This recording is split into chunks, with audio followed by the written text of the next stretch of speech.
Yo, what's up, guys? Quick little live stream. Can't sleep. So, we got a lot more NBA games tomorrow. So, what we're going to do is we're just going to find some bets. I'll try to keep this live stream brief. It looks like we got, 9 NBA games. We only had 2 today. So, that's good. So, I try to focus on the main books in these videos. PrizePicks, I gave out a play on Twitter. Decent start here. 2 for 4 to start here. Dame ended up not playing. And then here, Eddie, he missed the final field goal, but he did get to 2. So 3 for 5. But again, what's nice about PrizePicks, they only give me $5 for these promo plays. They were running a discount on Trae Young. But as if you go 4 for 5, you still get paid. But anyways, just kind of going to look through the market. I mean, we got a ton of plays open. Some of them looking pretty good. If you were on the last live stream, we're 2 for 4 to start here. So we're just going to look for some plays. And I say this all the time, but I don't really give a shit what I'm betting on. There's a ton of NBA lines for tomorrow. There's esports. A lot of people, I don't like betting. I don't know that much about esports. You got to be betting on esports, especially if you're on PrizePicks. You think about the NFL, there's basically games one day a week. Whereas esports, I mean, there's like 50 games a day in esports. So there's always a ton of opportunity. More games means more opportunity, more surface area for books to cover. And again, what's crazy about sports betting, and it's just so important to understand, is all these books have different lines. Every book wants to be unique, so they all set their own lines, right? So like you think about the price of a stock, you go to Fidelity, E-Trade, Robinhood, whatever. This is the price of Facebook. There's one price. Like in sports betting, all these books are trying to set their own lines, so they all have vastly different odds. So the key to sports betting is just finding some value, If you're betting on the 76ers at minus 390 on Fliff, which Fliff is a sports book legal in, a ton of different states. I gave out a parlay today on Twitter that ended up smacking. So hopefully you tailed it. Little parlay right there, 2-pick parlay. But, Fliff has the 76ers at minus 390. That's a fucking horrible bet. It's horrible, right? Because every other book is giving you better odds. So that Fliff is ripping you off, giving you minus 390 when all the other books are giving you like minus 333, minus 340, minus 350. So, just like an investor, just like a day trader, a hedge fund, however you want to think about it, like you want to find value in the market. So Underdog Fantasy, not a ton of plays available right now. You can see only 4 picks in green on this fantasy optimizer. On OddsJam, the fantasy optimizer. And all this tool does, really simple, is it just points out value in the market, Nothing complicated. So we can look at some plays. So like if we look at this play, for example, this player, Ben, this is a League of Legends play. Again, I really don't care what I'm betting on. If there's a good line, if there's an edge, value in the market, like that's a play I want to see. So if I check out the OddsJam Sportsbook screen, which you can see right here, and then we just take a look at this guy, Ben, right? Ben, first 3 map.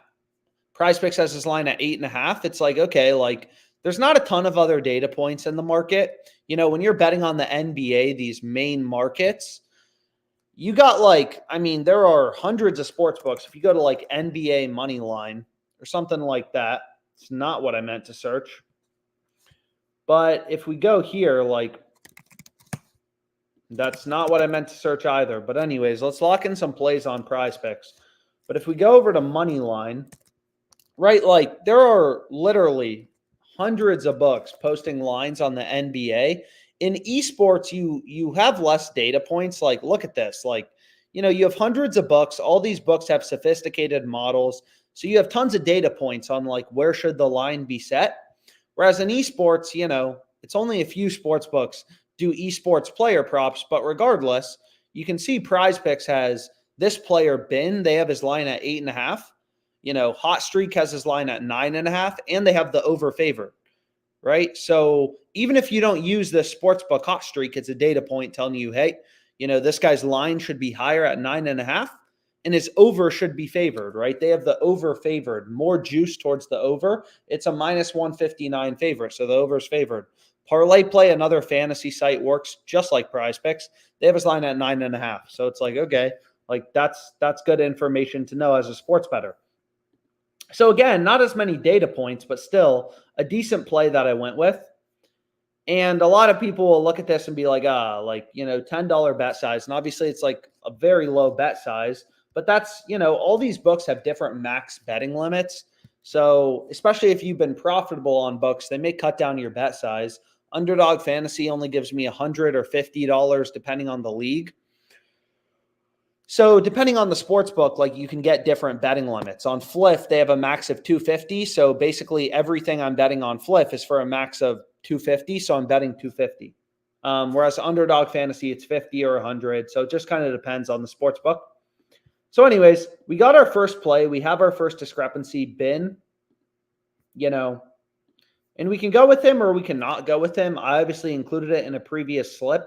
So depending on how much you like the play or how good the edge is on the play, how good of a bet is it, you may want to include a different amount of money, but regardless, like I'm going to bet this.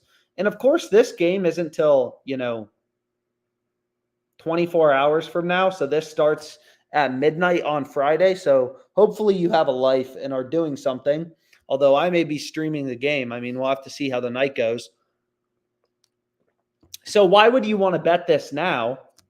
The line may move. Like these books aren't dumb. They'll move lines, especially if they think it's good. Like you can see on Underdog, I got this player, Jim Fat, under 31.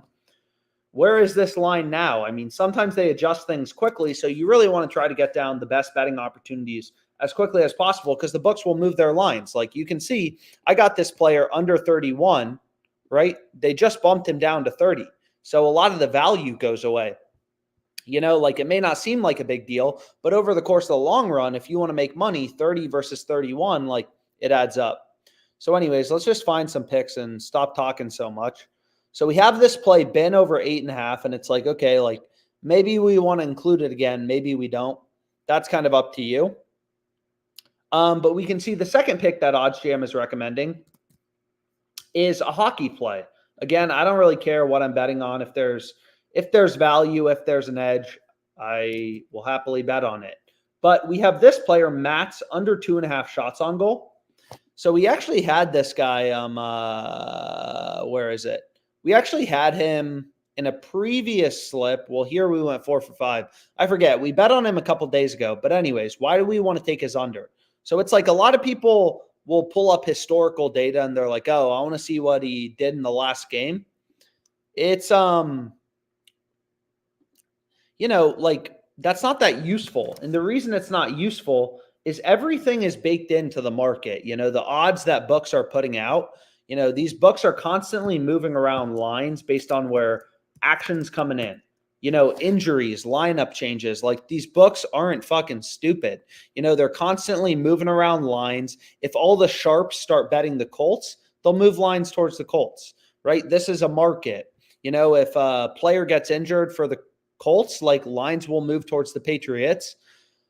Anyways, so the second play we're on is Matt's. What is OddsJam recommending? We take his under 2.5 shots on goal.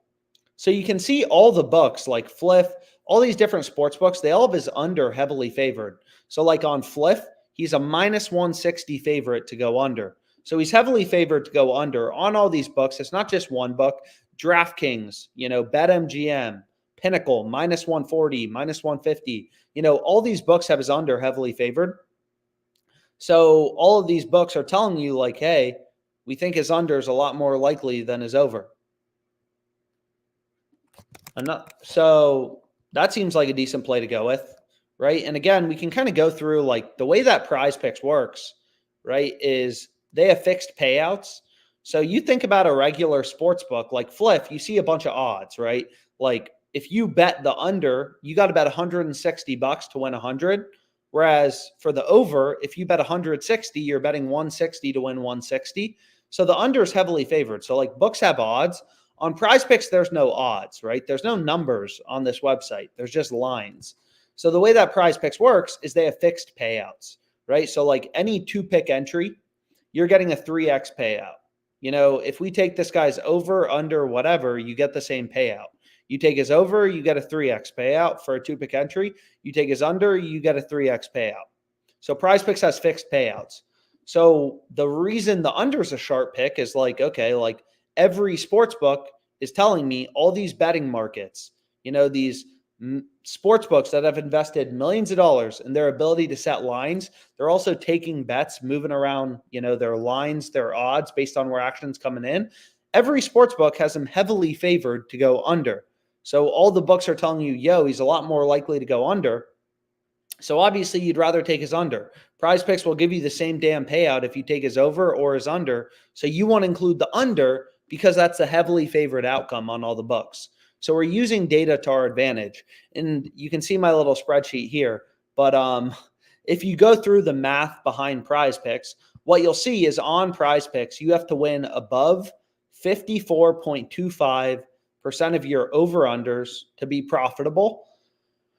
So just like Ben over under 8.5, like you just got to be able to win your picks, let's say 56% of the time, right? So you got to be able to win these over unders like Ben over under 8.5, 56% of the time. Not easy to do. Win 56, only lose 44% of your picks to be profitable. Most people, they don't have an advantage. And if you don't have an advantage or you don't have an edge, you're going to win 50% of your picks. You're going to lose 50% of your picks. But you got to win above 54.25% of your picks to be profitable on PrizePicks. But anyways, all the books have this guy's under heavily favored. So that's a sharp bet, a really good bet to go with on PrizePicks. It's a player prop winning above, 54.25% of the time. And then you can see here some other ones on the positive EV tool also points these out. So like Sam Laporta, right? All the books have his over heavily favored. So it's like, okay, this seems like a good play to go with, right? And it's the same thing. It's the same strategy. Doesn't matter if you're betting on the NHL, NFL, whatever. Like all you got to do to be profitable on PrizePicks, this platform has fixed payouts. Any 2-pick entry, you're getting a 3x payout. All you got to do to be profitable on PrizePicks is win your over-unders above 54.25% of the time. So like this play, it's like, okay, like all the books have him heavily favored to go over. Pinnacle, sharpest sports book in the world. Bet Online, another sharp sports book. All the books, all these different data points we have are telling us his over is heavily favored. So it's like, okay, that seems like a good play to go with. Same thing with Brandon Ayuk over. All the books have his over heavily favored. It's like, okay, maybe that's a good pick to go with. But anyways, all these things are just shown on the Fantasy Optimizer. So depending on the books you use, I try to focus on like PrizePicks and stuff like that in these live streams just because PrizePicks is available in a bunch of states. But anyways, so we have 3 picks. You can see, so here we got another esports play. So if we go over to CS2, and again, this is the OddsJam Sportsbook screen, just kind of shows you where all the books have their line set. It's like here we have an esports play. Why is this pick profitable on PrizePicks? It's winning above 54.25% of the time. How do we know that? Well, look at all the other, data points. All the other books have his line lower around like 36, 36.5. So we're following data in the market. Everything is reflected in the market. It's like if we could buy Facebook for $200 when it's trading in the stock market, which is, there are millions of people who wake up every day, investors, traders, hedge funds, and their full-time job is to think, is a stock overvalued or undervalued? They have research analysts, good models to predict, are stocks undervalued or overvalued? And this is where supply and demand are equal. So if we could buy Facebook at $200, that would be a no-brainer, and it's kind of the same thing here.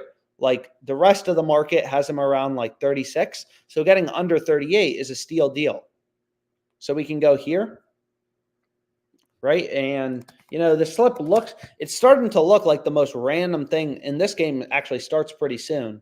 So we have League of Legends, NHL, NFL, and then CS2. So a bunch of random leagues. But again, like that's where the value is, that's where the value is.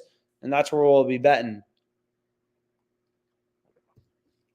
So it's like, okay, we have 3 good picks. I don't really want to include a play on Quentin Johnson in my parlay on PrizePicks. I already have a play on Sam Laporta. So these players are on opposing teams. So if Laporta goes over, like Quentin Johnson is less likely to go over. So it doesn't make sense to pair those together. So what we can do is we can just be like, okay, like let's find one last pick. And what do we have? Jordan Poole, same thing here. All the books have his over heavily favored. Jordan Poole over 3.5 assists. So this is literally 5 different, 5 different players. Or sorry, what am I saying? We have 5 different leagues, right? We got the NBA, we got the NHL, League of Legends, NFL, 5 different leagues. So the same strategy. Why is this pick profitable on PrizePicks? Because it's winning above 54.25% of the time. How do we know that? Well, all the books have his over heavily favored. And another pick that looks decent, if you'd rather include it, is Denny under 10.5 rebounds plus assists. That play looks good as well. So you could always like split it up, put a little bit of money on this play with Poole, put a little bit of money on the play with Denny. I mean, whatever. And again, like PrizePicks, I've made too much money off them at this point. They won't even let me bet $50. They're going to say, hey, your max bet size is, 25. So it's kind of like, okay, whatever. And we got this play down. So we got some good value on PrizePicks. So it's like, okay, like, on this fantasy optimizer, any of the picks in green are winning above 54.25% of the time. So those are profitable on PrizePicks. And, this is just the math behind PrizePicks. We have some YouTube videos and, stuff like that about it. But anyways,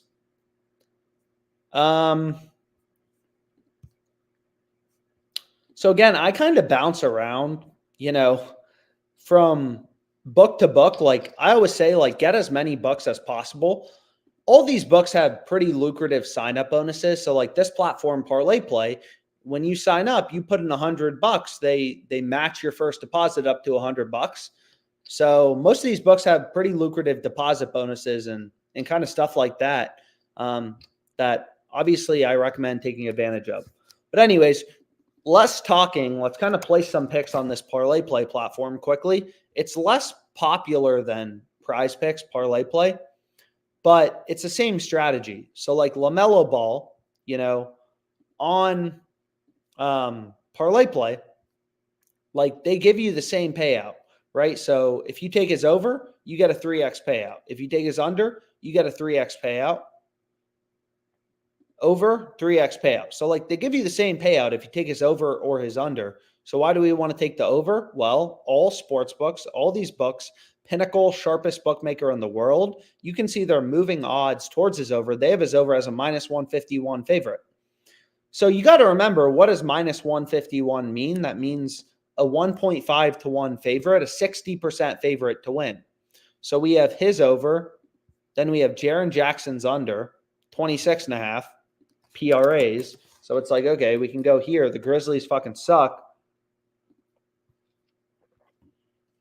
And this play I didn't want. That was just for an example. And it's like, okay, here, all the books have his under heavily favored. And obviously, I follow a very, very data-driven approach, which, I recommend everyone does. Everyone has their different thoughts and betting strategies, but like following the data never lies long-term. Finding value in the market. If you're a trader, investor, I used to be a trader. Like this is the key to being a profitable sports bettor. So we have this play on Mats as well. So again, PrizePicks, I have such a low betting limit. It's kind of like, okay, like I'll include this again. Why not?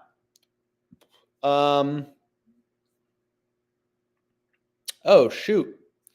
What are 7-man insured entries? So ParlayPlay has been changing around their payouts recently, which is a little annoying. But if you look at these 7-pick entries,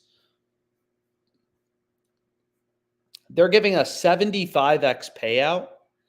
So what we can do is we can just calculate, like, what does that mean in odds format? So 1 divided by 75 to the 1/7. What does that mean? So that means -117. So -117 odds for the 7-pick insured entries. They recently reduced their 6 picks This used to be a 40x payout, and now it's 35x. May not seem like a big deal, matters long term. Another thing we could do is we could middle bet this play on Matisse. So on PrizePicks, we have him under 38. So what we could do is we could bet his, because ParlayPlay was a little too low relative to other books, so middle betting is because all these books at different lines, you can bet his over 35 half and his under 38. If he has 36, 37, or 38, you win both plays, or you win one and you push one. So you're just like capitalizing on inefficiencies in the market, and these books having vastly different lines from one another. So that's an option. But screw that. Let's kind of look at some plays on LeBron.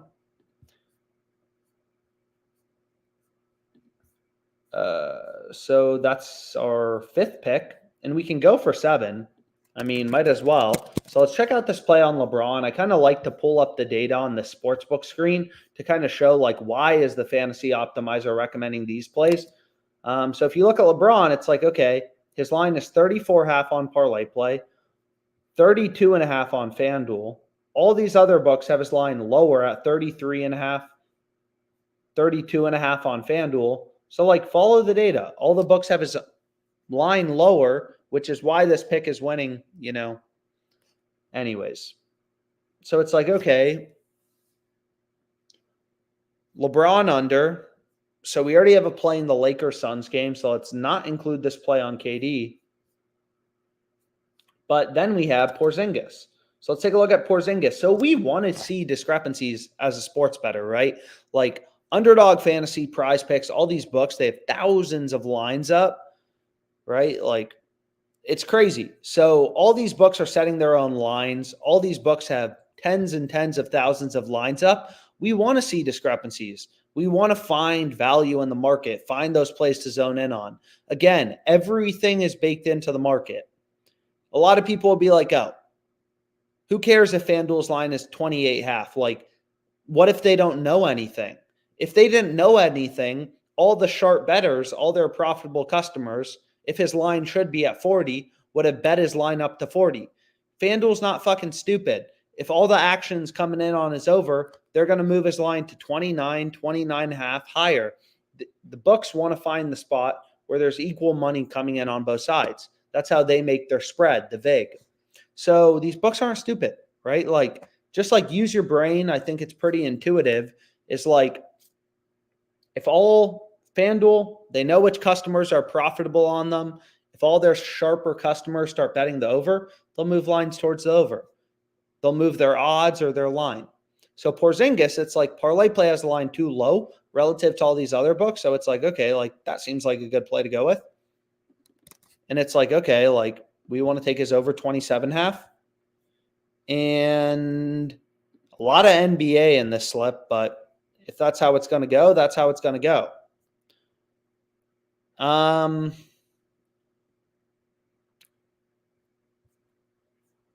Kicking points. Chris Boswell over 6. All the other books have his line at 6.5. That seems decent. So it's like, okay, we can go with over 6.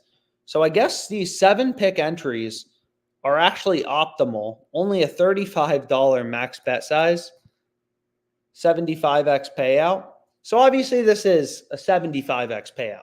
It's a plus, 7,400 parlay. So this isn't a lock by any means, but still a play with a decent profit margin. So it's like, okay, like we got our first play down. We can try to fire off another. So here it is if you want to lock it in and tail. But what we can do is we can go here, and there were some plays in other games that we didn't end up including that we can go ahead and include.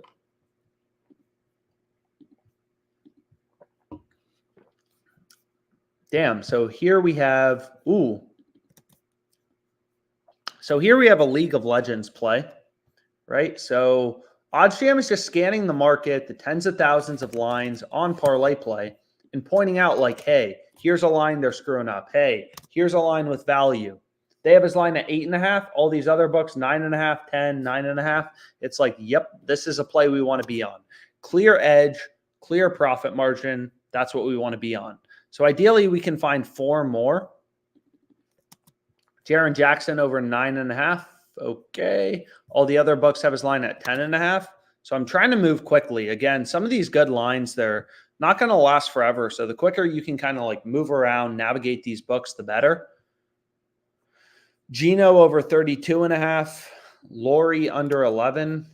All the books have his line at 10.5. So if you just like pull up, again, just like kind of explain, show the data, stuff like that. I kind of like to pull everything up. It's like Lori's line, 11 on ParlayPlay, all the books, all the other fantasy sites like PrizePicks, which basically works in the exact same way.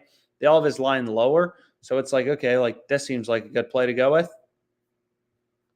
And that play doesn't make sense to include with Jaren Jackson, though. So we should just include one of these. We already have a play on Jaren Jackson, so maybe we just include that. NFL passing attempts. There can be value in any market. So I really recommend, ideally betting on as many sports as possible, betting on as many books as possible. All the other books have his line higher. Take the over. Gino, over 32.5 passing attempts. Versus the Commanders, we got Karl Anthony Towns over 10.5 rebounds plus assists. So it's like, okay, just following the data, let the numbers work themselves out long term. And do we already have a play in the 76ers game? No, we don't. So perfect. Kyrie Irving as well, but whatever. We'll take Tyrese Maxey over 22.5. So that'll be our final play.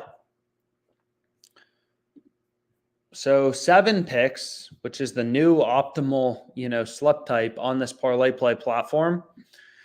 This play on Kyrie looks a little good, but then, the value kind of tapers off. So whatever, good enough.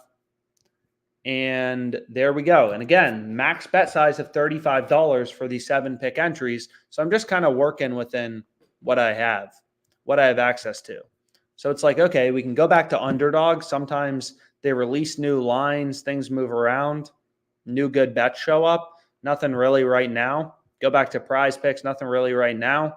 Check out the positive EV tool. Again, depending on where you're located, I love DraftKings, FanDuel, good books to have. So the positive EV tool is just going to point out good bets on FanDuel, soccer, whatever, who cares, right? If there's value, there's value. Over 7.5 first quarter total points. Like this play looks good. Under 156.5 in Wichita State, Colorado State. All the other books are pricing this at minus 135. It's kind of like if you were able to buy a stock at $108, $108 when it's trading in the market at 130. It's a no-brainer. You're just using market information, data to your advantage. So anyways, we'll call it a day for now, but we got some good plays down on ParlayPlay. We got some good plays down on PrizePicks, 5-pick flex. So hopefully this was helpful. And, again, thanks so much for your time.